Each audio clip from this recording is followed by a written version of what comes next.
दिल्ली विधानसभा चुनाव को लेकर सूबे में सियासी तापमान हाई है, लेकिन अब लगातार चर्चा इसी बात पर हो रही है कि अरविंद केजरीवाल जो इस बार का चुनाव अपने नाम करने की पुरजोर कोशिश कर रहे हैं, आखिर अब अरविंद केजरीवाल का राजनीतिक तौर पर क्या प्लान है।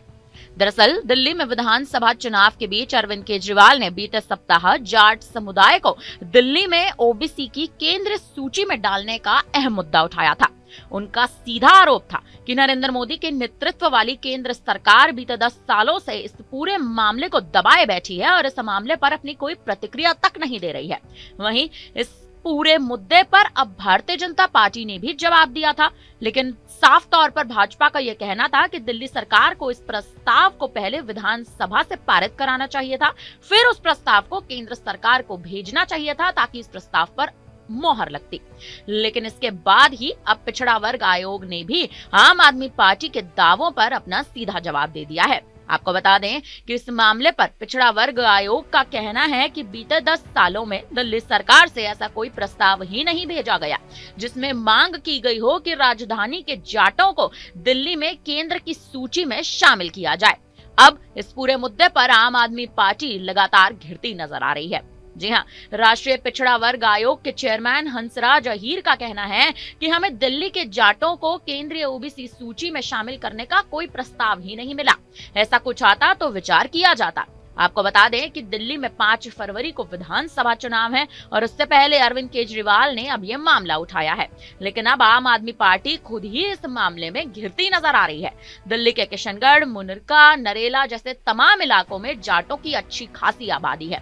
ऐसे में बाहरी दिल्ली और दक्षिणी दिल्ली के एक हिस्से में जाट मतदाता नतीजों पर असर डालने का सीधा दम रखते हैं। माना ऐसा जा रहा है कि इसी रणनीति के तहत अरविंद केजरीवाल ने दिल्ली के जाटों को केंद्रीय ओबीसी लिस्ट में शामिल करने की अहम मांग उठाई है।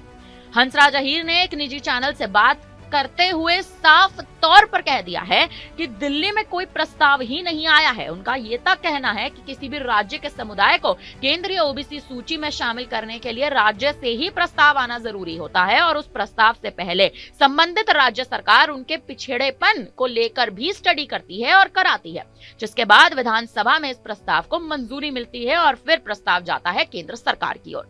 इस प्रस्ताव पर राष्ट्रीय पिछड़ा वर्ग आयोग फैसला लेता है। हंसराज अहीर ने यह भी बताया कि यूपीए के कार्यकाल में दिल्ली से 2 बार जाटों को केंद्रीय पिछड़ा सूची में शामिल करने का प्रस्ताव भेजा गया था, लेकिन तब उसे सरासर खारिज कर दिया गया था। ये प्रस्ताव पहले 2010 में भेजा गया, फिर 2014 के आम चुनाव से ठीक पहले भेजा गया, लेकिन दोनों बार इस प्रस्ताव को मंजूरी नहीं मिली। और अगर अब अरविंद केजरीवाल या आम आदमी पार्टी एक बार फिर से इस प्रस्ताव को लागू करना चाहती है, आगे बढ़ाना चाहती है, तो दिल्ली विधानसभा से इस प्रस्ताव को केंद्र समिति की ओर भेजना पड़ेगा। फिलहाल अब देखना ये अहम है कि खुद ही बयान देने वाले अरविंद केजरीवाल और खुद ही साफ तौर पर जाट आरक्षण का मुद्दा उठाने वाले अरविंद केजरीवाल अब एक बार फिर इसी मुद्दे को लेकर गिरते नजर आ रहे हैं।